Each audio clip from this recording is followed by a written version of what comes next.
प्रकार तुम सदा से आज्ञा मानते आए हो, वैसे ही अब भी न केवल मेरे साथ रहते हुए पर विशेष करके अब मेरे दूर रहने पर भी डरते और कांपते हुए अपने अपने उद्धार का कार्य पूरा करते जाओ। उद्धार इतना कीमती है, उद्धार इतना बड़ा विषय है। उद्धार नहीं खोना चाहिए, चाहे सारा कुछ खो जाए, चाहे सब कुछ खत्म हो जाए, चाहे जान भी चली जाए, लेकिन क्या ना जाए, ईमान ना जाए। इस करके मतलब परिस्थिति चाहे कुछ भी हो, हमें अकेला चलना पड़े, सतावट हो, विरोध हो, चाहे कैसी भी परिस्थिति हो, चाहे हम संगति में रहें या संगति के अलग दूर हो, अकेले अकेले हो, तो भी लिखा है, पौलुस बता रहा है, जिस प्रकार तुम सदा से आज्ञा मानते आए। ये उद्धार पाए हुए लोगों को पत्री लिखी जा रही है, जिन्होंने आज्ञा मानी है, जो आज्ञा मानते आ रहे हैं, जिन्होंने उद्धार पाया है और जो पूरा करते जा रहे हैं। हमने कई बार सीखा है, उद्धार पा लेना सिर्फ काफी नहीं है, उद्धार पाते जाना है। पाते जाना का मतलब हमारा जो मानवीय स्वभाव है, हमारे अंदर जो करप्ट स्वभाव है, ये दोबारा से किधर जाने की उसमें रहता है, मिस्र की तरफ जाने की तरफ रहता है, पाप की तरफ जाने की इसकी क्या रहती है। इसलिए आज्ञाकारी होना अति अनिवार्य है। डरते और कांपते हुए अपने अपने उद्धार के काम को हम सब ने क्या करना है, पूरा करना है। काम अभी पूरा नहीं हुआ है। यीशु जब बादलों पर आएगा तब उद्धार का काम क्या होगा, पूरा होगा। अगर अभी तक आपने उद्धार नहीं पाया तो आपकी सबसे पहली सबसे बड़ी आज सुबह की जरूरत आपका उद्धार है। आपके शरीर की बातों से बढ़कर, चंगाई से बढ़कर, दुनियावी बातों से बढ़कर, पढ़ाई लिखाई से, बहुतों के लिए पढ़ाई लिखाई बड़ी बात है, बहुतों के लिए शरीर की बातें बहुत बड़ी बात है, संसार के रिश्ते और काम, बिजनेस, व्यापार, ये प्राथमिकता नहीं है। प्रभु ने कहा ये अन्य जातियों की प्राथमिकताएं हैं, जिनकी आज भी बुद्धि बंद है, जिनकी आज भी आंखें बंद पड़ी हुई हैं, जो आज भी अंधकार में हैं, जो आज भी सत्य से वंचित हैं, जो आज भी परमेश्वर के प्रेम से महरूम हैं। उन लोगों की आंखें, बुद्धि अन्य जाती है। उनकी सोच क्या है, खाना पीना और क्या करना, काम धंधा बिजनेस। परंतु प्रभु ने कहा तुम पहले उसके राज्य और उसकी धार्मिकता की क्या करो, खोज करो। ये सब चीजें भी तुम्हें दी जाएंगी। तुम्हारा एक स्वर्गीय बाप है, मांगने से पहले जानता है, उसको मालूम है हमें ये चीजें चाहिए। इस करके हम ये नहीं कह रहे हैं कि हमें मतलब काम नहीं करना, लेकिन हमारी प्राथमिकता आत्मिक बातों के लिए हो, हमारे उद्धार के लिए हो। सप्ताह में कम से कम एक दिन तो हम क्या करें, टाइम से संगति में आए, हम पूरा समय परमेश्वर को दें, पूरा समय वचन को दें, वचन को अपने अंदर काम करने दें। पवित्र आत्मा से कहें, प्रभु आज सप्ताह भर की जो भी मेरे अंदर की बातें उसे बाहर निकाल प्रभु, और मुझे आज ताजा कर दे, नया कर दे। अगर ऐसा मन नहीं रखते, अगर ऐसा समर्पण नहीं रखते, अगर ऐसी मानसिकता नहीं रखते, तो उद्धार का काम पूरा नहीं हो पाएगा। पूरा नहीं हुआ है अभी, पूरा करते जाओ लिखा है। हमने करना है कुछ बातें प्रभु करता है। उस वचन में लिखा, इसी का फिलिपियों 1:6 जब पढ़ते हैं, लिखा है, जिसने तुम में एक अच्छा काम आरंभ किया है वो अपने दिन तक उसे क्या भी करेगा, पूरा भी करेगा। लेकिन हमें हमारे सहयोग के बिना वो आगे नहीं बढ़ रहा है, हमारी अनुमति ले रहा है, हमसे समर्पण की मांग करता है, हमसे आज्ञाकारिता की मांग करता है, हमसे मांग करता है कि हम उस प्रभु को वो आदर दें, वो प्रेम करें जिसके वो योग्य है। आखिर सबसे बढ़कर प्रभु ने हमें प्रेम किया है। माँ बाप, रिश्ते, ये सब शारीरिक हैं। इन रिश्तों में वो ईश्वरीय प्रेम नहीं है। ईश्वरीय प्रेम सिर्फ मसीह में है। तो इस करके धन्य है जो मसीह में है। आमीन। वो है वास्तव में स्वर्गीय परिवार, वो है वास्तव में परमेश्वर का घराना। ऐसा भी हो सकता है हम परिवार में 10 मेंबर हों, 4 मेंबर हों, एक ने उद्धार पाया है। हाँ, दुनियावी तौर पर घराने में है, खून का रिश्ता है, लेकिन वास्तव में आत्मिक रिश्ता उन लोगों के साथ है जो परमेश्वर के घराने में जन्मे हैं, जो पिता से जन्मे हैं, जिनके अंदर पवित्र आत्मा है, जिन्होंने पापों की क्या पाई है, मुक्ति पाई है। इस करके मेरे प्यारे भाई बहनों, इधर इतना जोर जब दिया जा रहा है किस पर? उद्धार के काम पर। हम ये ना सोचें, चलो ऐसा सोच सकते हैं या ऐसा चांस हो सकता है अब तो कोई हमारे साथ नहीं है, पास्टर भी नहीं है या कोई दूसरा विश्वासी भी नहीं है, चलो जी अब तो क्या करें। मतलब सुस्त हो सकते हैं, लापरवाह हो सकते हैं, दुनियावी हो सकते हैं, संसारिक सोच आ सकती है, परंतु वचन कहता है डरते और कांपते हुए। जब आप अकेले में भी हैं उस समय भी हमें डरने की जरूरत है। डरने की क्यों जरूरत है? परमेश्वर के दोनों जैसे सिक्के के दो पहलू हैं, ऐसे ही हमने उन बातों को समझना है। हम उद्धार खो भी सकते हैं अगर हम जंगली जैतून से काट कर उत्तम जलपाई में सांते गए हैं, अगर फलेंगे नहीं तो काट कर वो डालियां आग में भी झोंकी जा सकती। चेतावनी है। इस करके हमें डरते और कांपते हुए मेरे प्यारे भाई बहनों, सबसे पहले अगर अभी तक आपने उद्धार नहीं पाया तो आज आपने फिर से बता रहा हूँ, आज सुबह आपकी आवश्यकता सबसे बड़ी और सबसे पहली जो है वो पापों की माफी है, वो परमेश्वर से मेल है, वो अनंत जीवन अमरता यीशु आपकी सबसे बड़ी जरूरत है। क्यों? क्योंकि इंसान जन्म से पाप में पैदा हुआ पापी इंसान है और परमेश्वर के दंड आज्ञा के अधीन है और उसको होश भी नहीं है। काश ये वचन सुनकर होश आ जाए, आंखें खुल जाए, समझ खुल जाए, इंसान अपने पापी होने का एहसास कर ले। जिन्होंने अभी तक इस बहुमूल्य वरदान को, इस बहुमूल्य दान को, इस बहुमूल्य गिफ्ट को, उद्धार को अभी तक ग्रहण नहीं किया है, तो इस करके आइए हम आगे बढ़े। जिन्होंने मुक्ति पाई है, आइए परमेश्वर का दास यहूदा जो यीशु मसीह का भाई था, मरियम का बेटा था, वो इस उद्धार के विषय में क्या कह रहा है, इस विश्वास के विषय में क्या कह रहा है। यहूदा की पत्री और उसका हम एक से पढ़ते हैं। यहूदा की ओर से जो यीशु मसीह का दास और याकूब का भाई है, उन बुलाए हुओं के नाम जो परमेश्वर पिता में प्रिय और यीशु मसीह के लिए सुरक्षित है।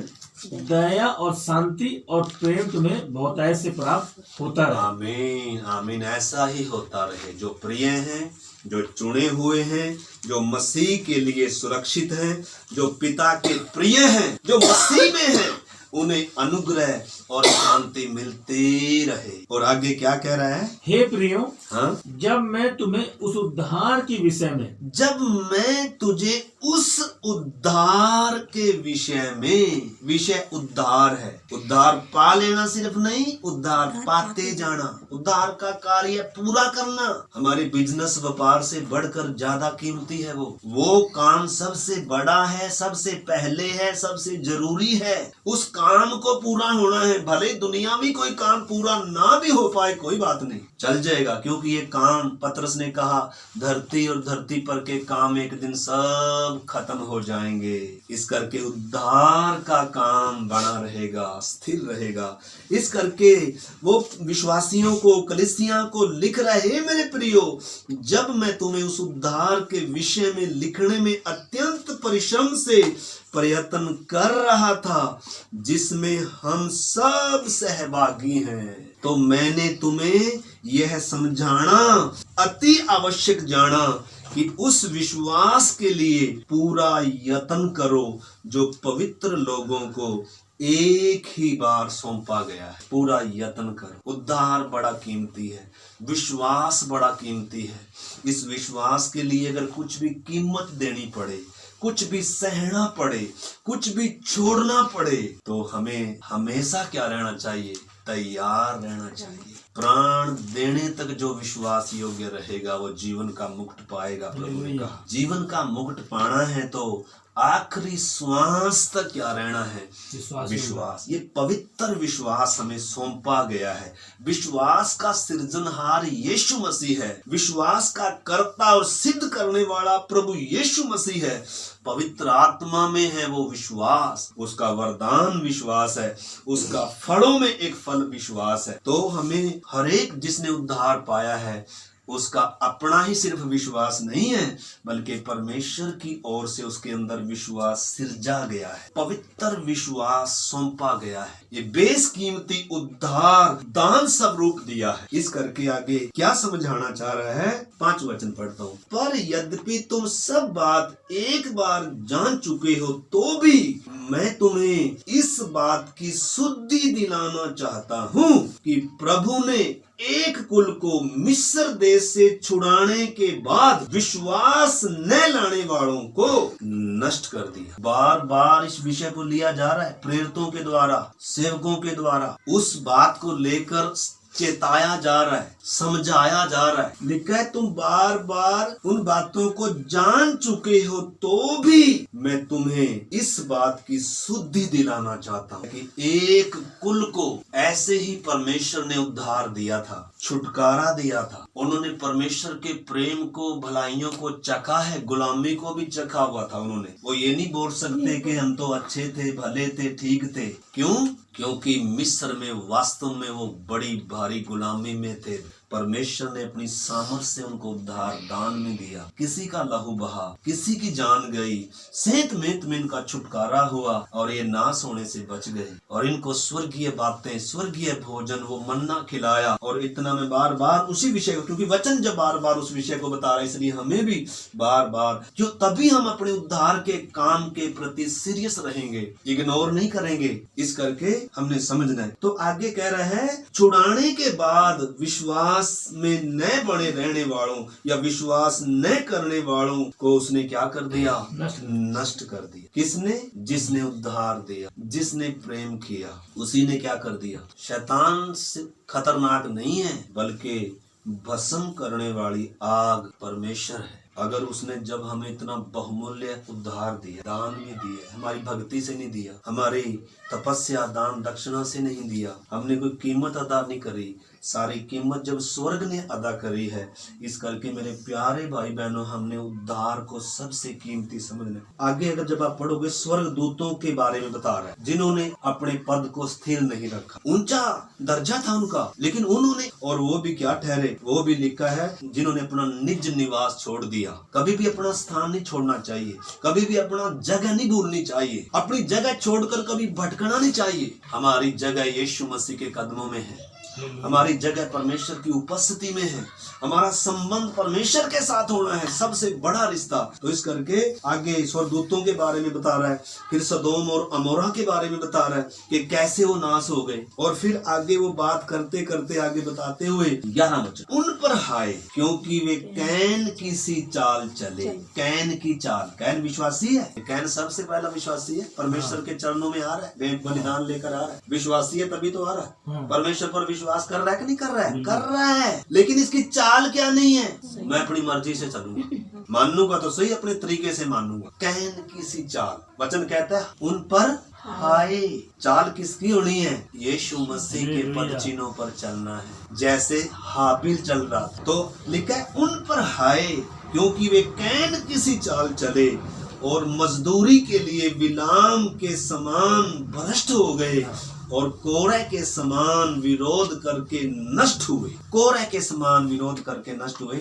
छोटी सी नहीं है, बहुत बड़ी घटना है। आइए हम उस विषय में चलते हैं। अगर इस बात को हमें समझना है तो गिनती की किताब, हमारा विषय वही है, इजराइलियों की मिस्र से यात्रा। गिनती की किताब 16 अध्याय, और आप मेरे साथ निकाल 29 से पढ़ेंगे। इस घटना को हम पढ़ेंगे। आपको मालूम है, आज मतलब समझने के लिए, हम सब के लिए, बाइबल में जैसे लिखा है और प्रमाणित भी है, स्वर्ग में शरीर समेत जीवित उठा लिए गए। कौन कौन उठा लिए गए? हनोक, एलिया और हमारे महान प्रभु यीशु मसीह भी मुर्दों में से जी उठने के बाद जीवित स्वर्ग में गए।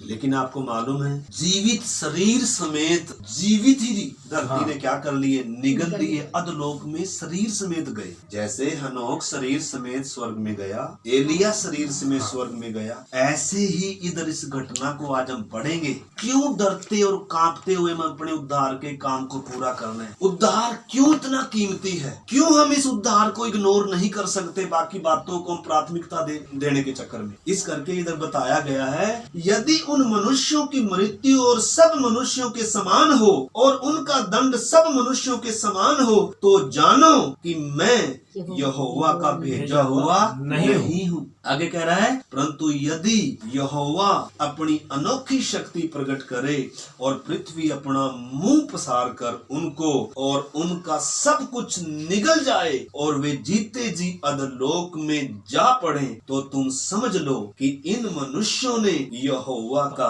अपमान किया है। परमेश्वर का अपमान करना कितना भयानक है। परमेश्वर को बाकी सब बातों के बाद में समझना कितना भयानक है। परमेश्वर को आधे अधूरे मन से प्रेम करना मेरे प्यारे भाई बहनों कितना दुख की बात है। परमेश्वर जो सर्वोच्च है, परमेश्वर जो परम अधिकारी है, परमेश्वर जिसके हाथों में हमारे श्वास है, जिसने हमें अपने हाथ से रचा, इतना प्रेम किया, उस परमेश्वर को आज भी बहुत सारे लोग बाकी सारे संबंधों के बाद में समझते हैं। समय बचा तो परमेश्वर के लिए, परंतु आपने और मैंने उद्धार को समझना, उद्धार कितना कीमती है। करोड़ों लोग करोड़ों अरबों रुपए देने के लिए दिन रात अपने शरीरों को कष्ट देने के लिए तैयार हैं, कितनी कितनी भक्ति करते हैं, लेकिन तो भी किसी को क्या नहीं मिला, उद्धार नहीं मिला। मुझे और आपको उद्धार फ्री में दिया। करोड़ों रुपए तो शायद हमारे पास नहीं होंगे, लेकिन करोड़ों अरबों रुपयों से ज्यादा कीमती हमारे पास उद्धार है। उद्धार इतनी बड़ी चीज है, इसलिए लिखा ऐसे बड़े उद्धार से निश्चिंत रहकर हम कैसे बच सकते हैं। बहुतों के लिए उद्धार इतना ही है, बपतिस्मा ले लिया, संडे को संगति में जुड़ के चलो जी यही उद्धार है। ये नहीं है उद्धार। उद्धार का मतलब है परमेश्वर के साथ चलना, परमेश्वर की उपस्थिति में चलना, परमेश्वर को प्रसन्न करने का उद्देश्य रखना, परमेश्वर की खुशी और उसकी इच्छा के लिए जीने के प्रयत्न करना, न कि संसार को प्रसन्न करना, न कि अपने आप को प्रसन्न करना, न कि रिश्तेदारियों को प्रसन्न करना। इस करके इधर जब बात हम सीख रहे हैं, लिखा है 31 वचन से, वे ये सब बातें कह ही रहा था कि भूमि उन लोगों के पांव के नीचे फट गई और पृथ्वी ने अपना मुंह खोल दिया और उनका और उनके घर द्वार का समान और कोरह के सब मनुष्यों और उनकी सारी संपत्ति को भी निगल लिया। ये घटना बहुत भयानक है, हम इसको देखेंगे ये कैसे हुआ। ये वो इजरायली हैं जिन्होंने उद्धार पाया है, जो बादल के नीचे नीचे आ रहे हैं, जिन्होंने परमेश्वर के वरदानों को, भलाइयों को, प्रेम को, छुटकारे को, उद्धार को चखा है, स्वर्ग की रोटी खाई है, परमेश्वर को अपने कानों से सुना है, सिनाई पर आकर उससे वाचा बांधी है। ये वो लोग हैं जीवित पृथ्वी ने निगल लिया। क्यों निगल लिया? कांपने वाला विषय है ये। क्यों, क्या बात होगी ऐसी? आगे हम इसमें पढ़ते हैं 34 वचन, और जितने इजरायली उनके चारों ओर थे वे उनका चिल्लाना सुन यह कहते हुए भागे कि कहीं पृथ्वी हमको भी निगल न जाए। मतलब वो चिल्लाते चिल्लाते नीचे उतर रहे हैं जब पृथ्वी ने अपना मुंह खोल लिया, और जीते जी अधोलोक में उतर गए। और उनको देखकर बाकी इजरायली चिल्लाते हुए भाग रहे हैं, कहीं हमें भी पृथ्वी क्या न कर ले, कहीं हम पर भी परमेश्वर का न्याय या क्रोध ना आ पड़े। आपने समझना है मेरे प्यारे भाई बहनों, संसार की रीति पर एक विश्वासी, आत्मा में जन्मा हुआ विश्वासी चल नहीं सकता है। अंधों के समान नहीं चल सकता। अंधों के समान वो चलेगा जिसकी आज भी आंखें बंद है, अंधकार में वो चलेगा जिसके पास ज्योति नहीं है। इस करके हमने समझना है मेरे प्यारे भाई बहनों, बहुतों के लिए उद्धार कोई बड़ी बात नहीं है, रिश्ते बड़ी बात है, संबंध बड़ी बात है, काम काज बहुत बड़ी बात है। नहीं, आप परमेश्वर को जाने मेरे प्यारे भाई बहनों। इधर वचन क्या कहता है? इससे पहले हमने देखा था सदोम अमोरा में आग गिरी थी, लोगों ने आग गिरती देखी थी, लोगों ने और बहुत सारे मतलब दंड परमेश्वर के आते हुए देखे थे, लेकिन ऐसी घटना पहली बार हो रही है। अन्य जातियों के साथ नहीं हो रही, किनके साथ हो रही है? विश्वासियों के साथ। क्यों होगी? इसलिए लिखा है डरते और कांपते हुए अपने अपने उद्धार के काम को क्या करो, पूरा करो। आगे हम पढ़ते हैं, तब यहोवा के पास से आग निकली और उन 250 धूप चढ़ाने वालों को भी भस्म कर दी। ये घटना वास्तव में क्या है? अगर इसको समझना है तो एक से हम पढ़ेंगे। 16 अध्याय बाद में भी स्टडी करना, होमवर्क है आज हमारा, ये हमें सब ने इसको स्टडी करना है। आइए हम एक से पढ़ते हैं। कोरह जो लेवी का परपोता, कहात का पोता और यिसहार का पुत्र था, वह एलियाब के पुत्र दातान और अबीराम और पेलेत के पुत्र ओन, इन तीनों रूबेनियों से मिलकर मंडली के 250 प्रधान जो सभासद और नामी थे उनको संग लिया, और वे मूसा और हारून के विरुद्ध उठ खड़े हुए और उनसे कहने लगे, तुमने बहुत किया, अब बस करो, क्योंकि सारी मंडली का एक एक मनुष्य पवित्र है और यहोवा उनके मध्य में रहता है, इसलिए तुम यहोवा की मंडली में ऊंचे पद वाले क्यों बन बैठे हो। आपने देखना, देखो बलवा विरोध परमेश्वर के ठहराई हुई लीडरशिप के खिलाफ, परमेश्वर के ठहराए हुए प्रबंध के खिलाफ। कोरे कौन है? ये लेवी का परपोता, कहात का पोता है। लेवी जिसको परमेश्वर ने लेवी गोत्र को अपनी सेवा के लिए चुना है, परंतु सेवा करनी क्या थी वो भी परमेश्वर ने उनको सौंपी थी, नियुक्त किया था। अगर आप इसका गिनती की किताब 4 अध्याय में थोड़ा सा समझाने के लिए 4 अध्याय में लिखा है, लेवियों के कहाती कुल के कर्तव्य क्या थे। परमेश्वर ने हर एक के लिए दायरा ठहराया है, लाइन क्रॉस नहीं करनी। परमेश्वर ने इनको सेवा सौंपी थी। लेवियों को कैसे सेवा करना था, याजकों के अधीन रहकर पहले सेवा सीखनी थी। और सेवा हर कोई याजकों की सेवा नहीं सौंपी थी इनको, मिलाप के तंबू का सामान उठाना था और उनको सब अलग अलग सेवा बांटी थी परमेश्वर ने। हारून का वंश ही, सिर्फ लेवियों में से हारून के वंश को ही सिर्फ मंदिर में आने की, धूप जलाने की अनुमति थी। वो ही सिर्फ परमेश्वर और मनुष्यों के बीच में बिचवाई कर सकते थे। लेकिन ये व्यक्ति जो कोहाती है, तो आप इसका 4 से मैं 1 से नहीं पढ़ रहा समय बचाने के लिए, आप इसका 15। और जब हारून और उसके पुत्र छावनी के कूच के समय पवित्र स्थान और उसके सारे सामान को ढांप चुके, तब उसके बाद कहाती उसके उठाने के लिए आए। उठाने के लिए आए, बोझ उठाना इन्होंने, धूप जलाना नहीं है। परमेश्वर ने देखो सेवा भी सौंपी हुई है, नियुक्त की हुई है, अपने सेवकों को नियुक्त किया सेवा के। परमेश्वर ने सेवा सौंपनी है। परमेश्वर जो सेवा देता है वही सेवा करनी है। वैसे हम विश्वासी होने के नाते हम सबकी सेवा है, परंतु कौन सी सेवा है? हम हर एक ने अपनी सेवा को पहचानना, और हम कभी भी वो दिखाने का प्रयास ना करें जो हम है नहीं है। हम बहुत बार हम वो दिखाने का प्रयास करते हैं जो हम है नहीं है। लोग हमें क्या समझते हैं? हम जो है नहीं है। हमें ऐसा क्या नहीं करना चाहिए? ऐसा कभी नहीं करना चाहिए मेरे प्यारे भाई बहन। बड़ी चेतावनी। आज कितने लोगों ने अपनी मर्जी से सेवा शुरू कर दी, अपनी मर्जी से ही प्रभु भोज भी चला रहे हैं, अपनी मर्जी से कोई देखने वाला नहीं, कह रहे हैं हम सारे सेवा कर रहे हैं, हम भी सेवा करेंगे। ऐसे नहीं सेवा होती है। सेवा की पहले ट्रेनिंग दी जाती है, पहले कलीसिया में एल्डर के तौर पर, डिकन के तौर पर उसकी विश्वास योग्यता देखी जाती है,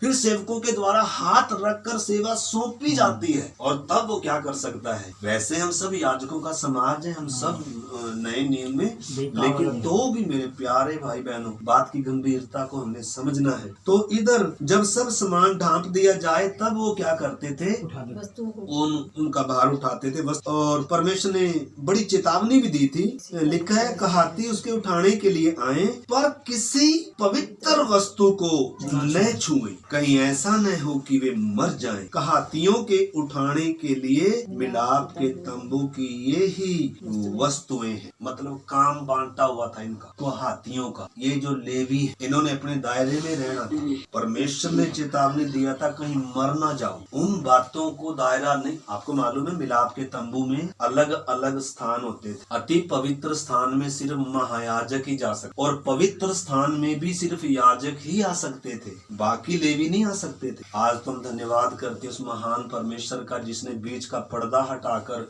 हम सबको क्या कर दिया? अति पवित्र स्थान में प्रवेश करा दिया। संबंध हमारा सबका एक जैसा है, परंतु कुछ जिम्मेदारियां हैं, सेवा सौंपी जाती है। उन बातों को भी हमने थोड़ा सा समझना है मेरे प्यारे भाई बहनों। आगे लिखा है 18, कहातियों के कुलों के गोत्रियों को लेवियों में से नष्ट न होने देना। उनके साथ ऐसा करो कि जब वे परम पवित्र वस्तुओं के समीप आए तब न मरें, परंतु जीवित रहें। अर्थात हारून और उसके पुत्र भीतर आकर एक एक के लिए उसकी सेवकाई और उसका भार ठहरा दें, और वे पवित्र वस्तुओं को देखने को क्षण भर के लिए भी भीतर आने न पाए, कहीं ऐसा न हो मर जाए कि मर जाए। भारी चेतावनी दिया था लेकिन भूल गया, कोरह भूल गया। 16 अध्याय में जब हम आते हैं, कोरह ने क्या किया? अपने साथ बाकियों को भी मिला लिया कि मूसा ही लीडर बनकर हमारे ऊपर अधिकार जता रहा है, हारून ही बड़ा लीडर बन गया। हम मंडली के हर एक व्यक्ति क्या हैं? पवित्र हैं, और हमारा भी अधिकार है, हम भी क्या करेंगे? सेवा करेंगे। सेवा का भाव रखना अच्छी बात है, लेकिन लीडरशिप के खिलाफ बलवा करना, विद्रोह करना, लीडरशिप को, ऊंचे पद वालों को भला बुरा, वो यहूदा में सारा लिखा हुआ है, प्रभुता को तुच्छ जानना है, ये बलवा है। वास्तव में नम्रता नहीं है, ये दीनता नहीं है, वास्तव में परमेश्वर के विरोध में अपमान है। तभी तो इनको पृथ्वी ने निगल लिया। तो इधर हम देखते हैं इनकी सोच क्या है। मंडली में ऊंचे पद पर क्यों बन बैठे हो? हारून और मूसा के विरोध में बोल रहे। हम इजरायलियों की यात्रा सीख रहे हैं मेरे प्यारे भाई बहन, हमारे लिए चेतावनी है। आगे लिखा है, यह सुन मूसा अपने मुंह के बल गिरा, फिर उसने कोरह और उसकी सारी मंडली से कहा, सवेरे यहोवा दिखला देगा कि उसका कौन है और पवित्र कौन है, और उसको अपने समीप बुला लेगा। जिसको वह आप चुन लेगा उसी को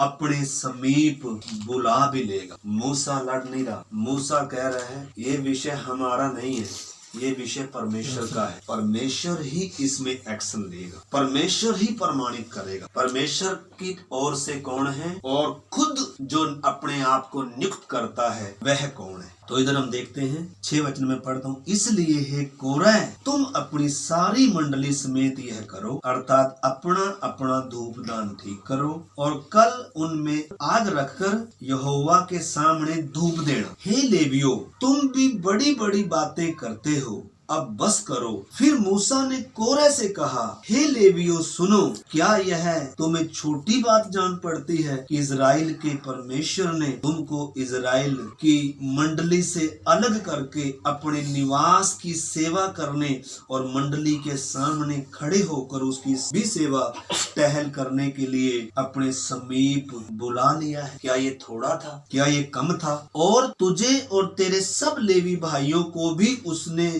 अपने समीप बुला लिया है। फिर भी तुम याजक पद के भी खोजी होगे। कौन से पद के?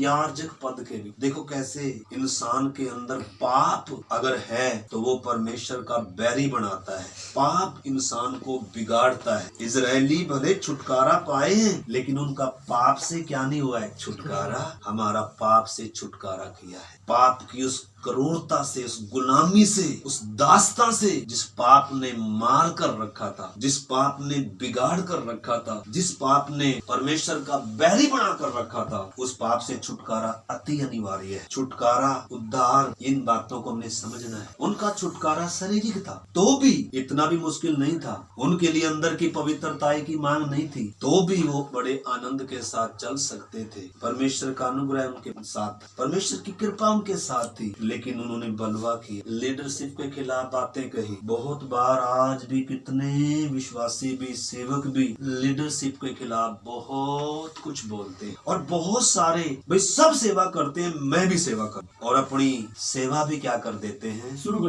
कर देते हैं। किसने दिया? किसी ने नहीं। तो उधर सेवा थोड़ी होगी, उधर सेवा कभी नहीं होती है। हाँ, यीशु के नाम में मंडली हो जाएगी, परंतु सेवा नहीं हो, उद्धार नहीं आएगा उधर, पवित्र आत्मा का कार्य नहीं होगा उधर। तो इधर मेरे प्यारे भाई बहनों, आज भी कितने लोग हैं, मसीह मंडली कितनी है, लेकिन संसार में ही मिले हुए हैं, संसार ही की रीति पर चल रहे हैं। ज्यादा फर्क नहीं, सोच में, विचार में, उद्देश्यों में, चाल चलन में, रीति में ज्यादा फर्क नहीं। मेल जरूर खाते हैं कहीं न कहीं संसार से। लिखा है 11 वचन, और इसी कारण तूने अपनी सारी मंडली को यहोवा के विरुद्ध इकट्ठी किया है। हारून कौन है कि तुम उस पर बुड़बुड़ाते हो? फिर मूसा ने एलियाब के पुत्र दातान और अबीराम को बुलवा भेजा और उनसे कहा, हम तेरे पास नहीं आएंगे। ये कौन है? इजरायलियों में सबसे बड़ा रूबेन है। याकूब के 12 बेटों में सबसे बड़ा कौन है? रूबेन है।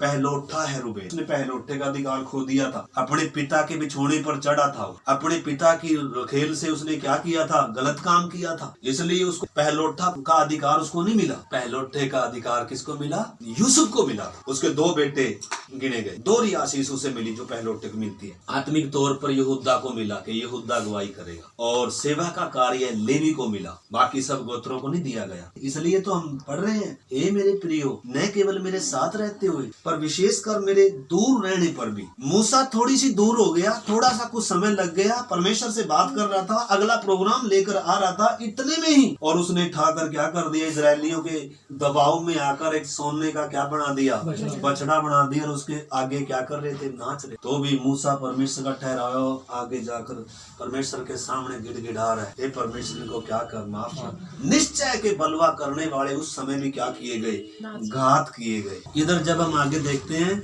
रूबेन के जो आगे जो प्रधान थे, सभासद हैं, ये मुखिया लोग हैं, ये इजराइल की मंडली में, लेकिन बलवा कर रहे हैं। हम सब परमेश्वर की नजरों में महत्वपूर्ण है मेरे प्यारे भाई बहन। हम कोई भी पास्टर कोई अलग से नहीं है, हम सब मसीह की देह हैं, हम सब परमेश्वर की संतान है, हम सब परमेश्वर ने हमें याजकों का क्या बना, लेकिन हमें समझना है तो भी मतलब बातों को, दायरों को हमने हर एक ने पहचानना है और परमेश्वर के प्रबंध के अधीन होना है, परमेश्वर की लीडरशिप के अधीन होना है। नम्रता के साथ परमेश्वर जो हमें सौंपे वो करना है। हमने दायरा तोड़कर आगे नहीं बढ़ना। परमेश्वर के बलवंत हाथ के नीचे वचन कहता है, दीनता से रहो, परमेश्वर अपने समय पर बढ़ाएगा, उठाएगा, सामने लाएगा, परमेश्वर इस्तेमाल करेगा, परमेश्वर कार्य सौंपेगा। परंतु जब तक परमेश्वर ना सौंपे तब तक क्या करो, लीडरशिप के अधीन रहो, सीखो, समझो, जानो। हम आगे जल्दी, हमारा समय काफी हो गया। तो भी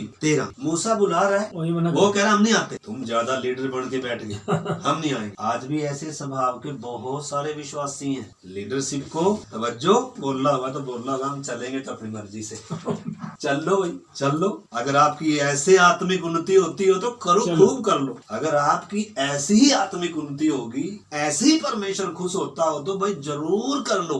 परंतु अगर ऐसे परमेश्वर दुखी होता है, सचमुच में ये अनाज्ञाकारिता का स्वभाव है, बुरा स्वभाव है, तो इस स्वभाव को हमने काट कर क्या करना है, अपने जीवन से अलग करना है। इस स्वभाव के साथ हम परमेश्वर के साथ नहीं चल पाएंगे। 13 वचन, क्या यह एक छोटी बात है कि तू हमको ऐसे देश से जिसमें दूध और मधु की धाराएं बहती हैं इसलिए निकाल लाया है कि हमें जंगल में मार डाले?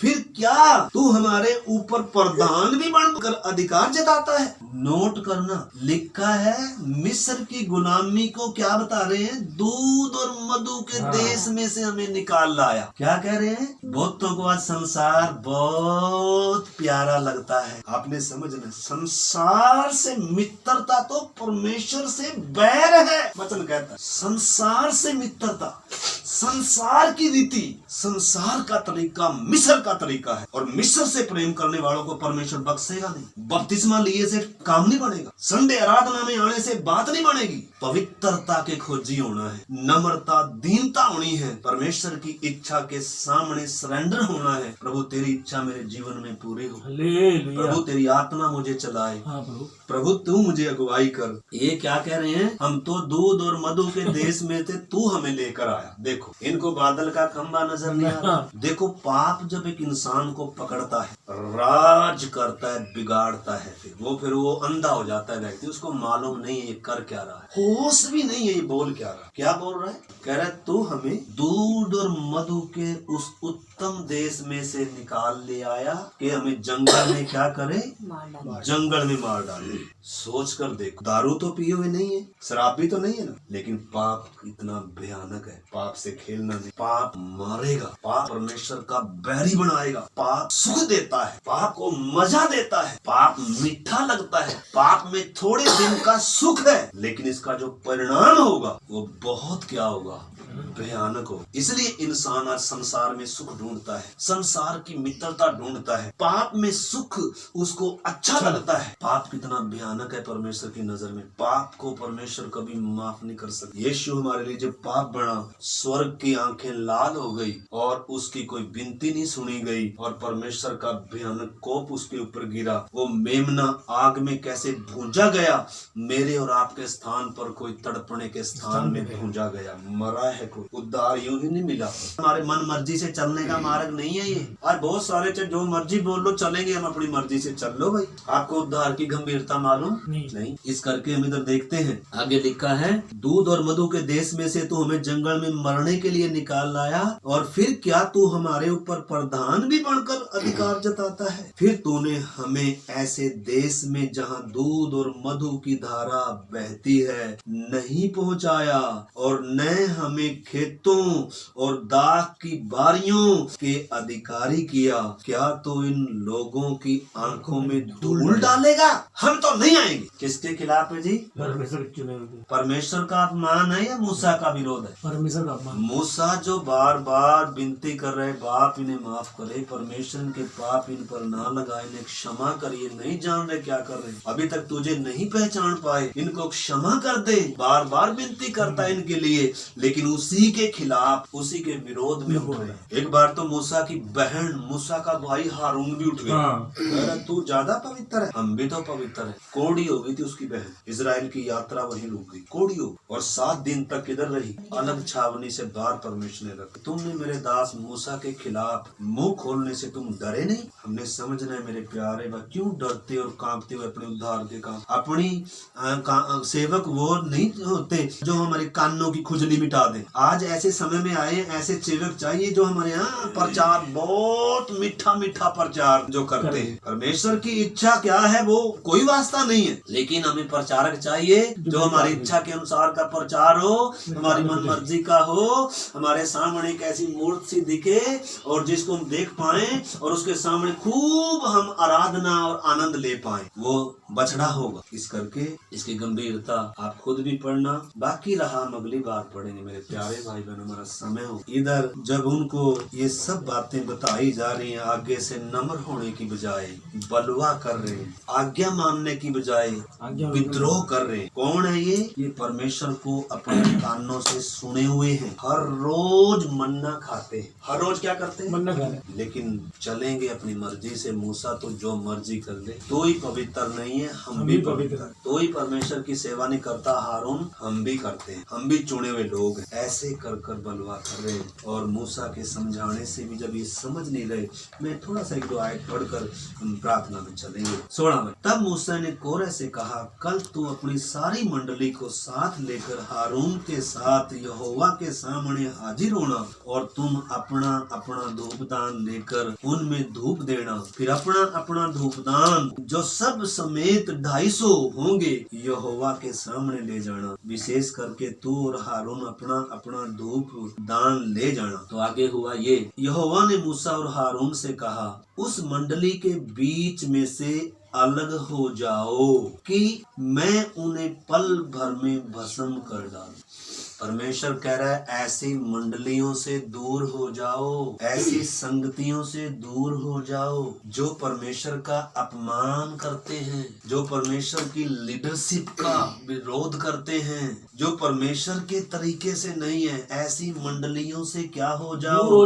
दूर हो जाओ। नहीं, इनके पाप में तुम भी क्या हो जाओगे? भागी हो जाओगे। परंतु बहुतों को तो क्या चाहिए भाई? ये चाहिए हमें तो। एक के साथ 250 धूप जलाने वाले मुख्य थे, वो भी साथ में आ गए। और कितने लोग, बड़ी मंडली खड़ी होगी किसके खिलाफ? मूसा के सही वचन के खिलाफ। आज भी कितनी मंडलियां खड़ी हैं, वो उल्टा ये कह रहे हैं उधर नहीं जाना, उस संगति में नहीं जाना, असली संगति का विरोध करते हैं।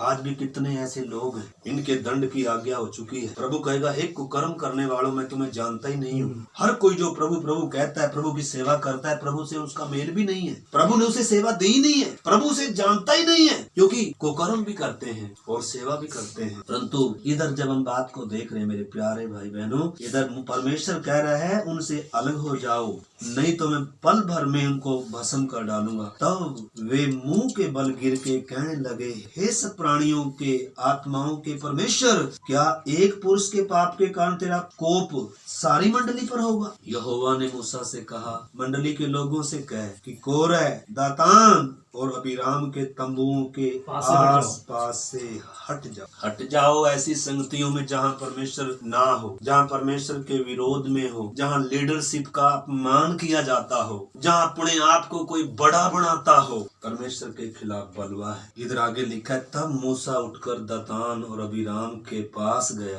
और इजरायलियों के वृद्ध लोग उसके पीछे पीछे गए और उसने मंडली के लोगों से कहा, तुम उन दुष्ट मनुष्यों के डेरों के पास से हट जाओ और उनकी कोई वस्तु न छुओ, कहीं ऐसा न हो कि तुम भी उनके सब पापों में फंसकर मिट जाओ। पाप में फंसकर, पाप फंसाता है, पाप सुख देता है पहले, फिर धीरे धीरे पाप पहले इधर से पकड़ेगा, धीरे धीरे पकड़ता पकड़ता किधर से पकड़ेगा, इधर से, और उसका पाप की मजदूरी मौत, उसका इनाम जरूर मिले, उसका प्रतिफल जरूर मिले। इस करके पाप से घृणा करना है, बलवे से घृणा करना है, नम्रता का पीछा करना है, धार्मिकता का, पवित्रता का पीछा करना है और हमें प्रभु यीशु मसीह के पद चिन्हों पर चलना है। इस करके अब आप आगे पढ़ना, जब उनको ये बताया जा रहा है क्यों तुम उनके पापों में फंसकर मिट जाओ, यह सुन के वे कोरह, दोतान, अबीराम के तंबुओं के आसपास से हट गए।